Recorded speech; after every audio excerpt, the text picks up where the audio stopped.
Semuanya ini dinamakan tari Tresia ya. Jadi di mana di kerajaan di Lombok dulu untuk melatih seorang kesatria atau seorang prajurit ketika mereka tempur dulu itu memakai tombak dan parang. Tapi tombak dan parang sekarang diganti dengan tombak.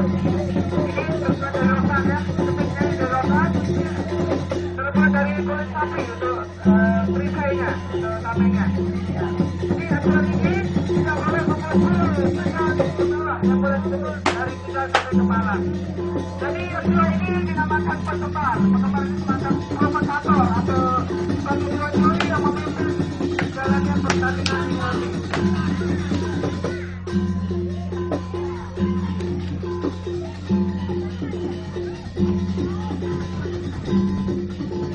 Ini dinamakan pepadu, bahasa sasarnya.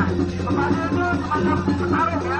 Jadi dia tadi kedua pengembarinya atau provokator itu memberikan contoh bagaimana memukul yang baik.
Pertama terima kasih atas tepuk tangannya.